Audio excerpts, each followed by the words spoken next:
Bismillahirrahmanirrahim. I'm Amal Sohail and my roll number is 21TE04. Today I'll be discussing the assignment of digital signal processing, which is based upon adaptive filters and their applications.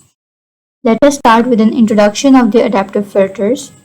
These are digital filters with self-adjusting characteristics. They automatically adjust their filter coefficients to adapt to the input signal via an adaptive algorithm. They're crucial in modern DSP applications like telephone echo cancellation, noise cancellation, channel equalization, biomedical signal enhancement, active noise control, and adaptive control systems. Now comes the adaptive filters in dynamic environments. They adapt to changing signal environment, spectral overlaps between noise and signal, and unknown or time-varying noise. Traditional filters with fixed coefficients fail when the noise spectrum overlaps with the desired signal spectrum, while adaptive filters can still perform well under these conditions. And the importance of adaptive filters is that it is crucial in DSP applications like echo cancellation, noise cancellation, channel equalization, etc., as I have told you before. Now comes the spectral illustration for using adaptive filters. So basically it represents that traditional filters fail with spectral overlap and adaptive filters preserve the desired signal. So first of all, traditional filters, there are some limitations in the traditional filters. That is why we jump towards the adaptive filters. The key points to observe in this figure are spectrum of the desired signal and noise, effect of traditional fixed filters versus adaptive filters, desired signal spectrum, noise spectrum, spectral overlap, traditional fixed filters, and adaptive filters. So first of all, traditional filters limitations. So this figure shows the spectral overlap between the noise and the desired signal spectrum. When noise and signal spectra overlap, traditional filters cannot separate the effect. The overlapping regions cause the filter to either pass noise along with the signal or attenuate parts of the desired signal. Then comes the adaptive filters as a solution. The adaptive filters adjust their coefficients in real time based on the input signal and noise characteristics, and they can effectively reduce the noise by preserving the desired signal even in overlapping spectral regions. This capability makes adaptive filters superior in environments where the noise spectrum changes or overlaps with the signal spectrum. So then comes the simplest noise canceller using a one-tap adaptive filter. So what is it?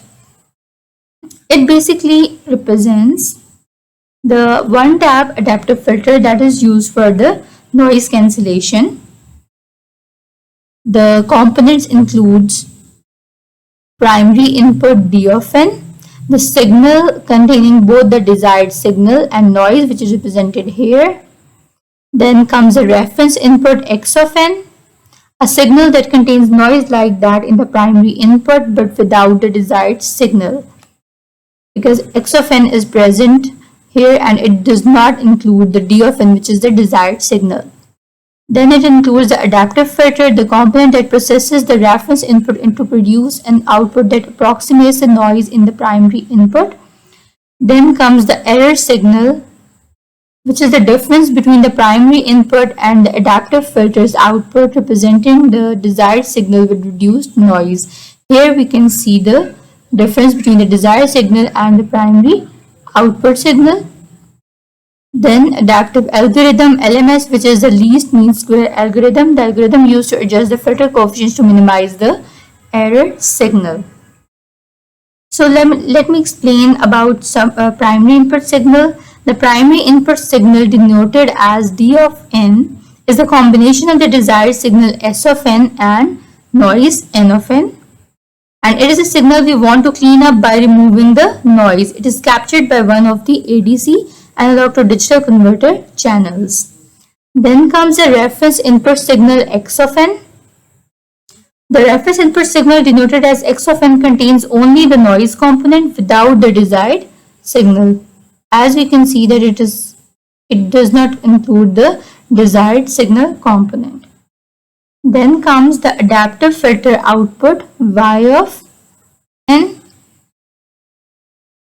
The output of the adaptive filter denoted as Y of n is the filter's attempt to replicate the noise component n of n in the primary input, and it is the filter's output is a weighted version of the reference input where W of n is the adaptive filter coefficient that changes over time to better estimate the noise.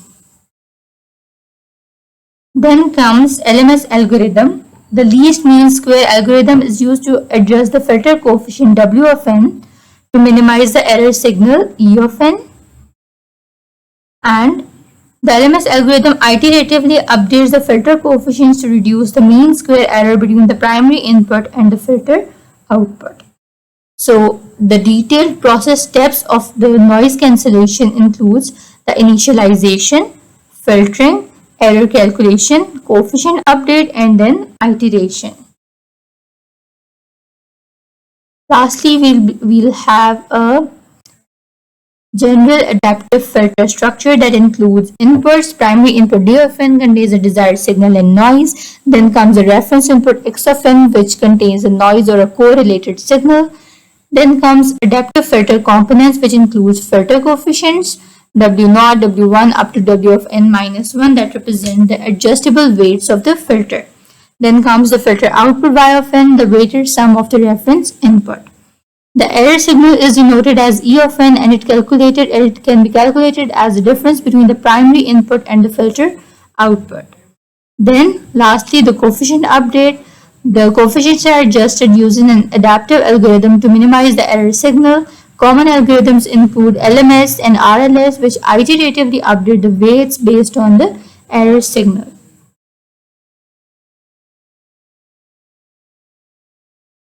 Here is the short presentation on adaptive filters in digital signal processing. So adaptive filters are essential tools in digital signal processing. They can adjust their characteristics based on the input signal, making them suitable for various applications. Fundamentals of adaptive filtering, which includes filter adaptation. Adaptive filters continually adjust their parameters to minimize the difference between desired output and the actual output. Then comes the error signal. The difference between the desired and the actual output serves as an error signal, guiding the filter's adaptation process. Then comes the adaptation algorithm. These algorithms determine how the filter parameters are updated based on the error signal. Then comes convergence. Adaptive filters converge towards a state where the error signal is minimized, providing an optimal filter response. As I have previously explained in the document, that adaptive filters are used for our self-adjusting filters, and they are iteratively updated to cancel the noise, and they are effective filters in the process of noise cancellation. Then there are the types of adaptive filters that include least mean square, recursive least squares, and Kalman filters, and these are basically the algorithms used in this process of the noise cancellation. So least mean square LMS is a simple, computationally effective, and widely used in applications like noise cancellation, whereas RLS is faster convergence than LMS but more computationally demanding, ideal for applications requiring rapid adaptation. Then comes the Kalman filter. It is used for state estimation, particularly in systems with noisy environments or measurements and unknown parameters. There are a few applications of adaptive filters that includes noise cancellation, echo cancellation, equalization, and system identification or system modeling.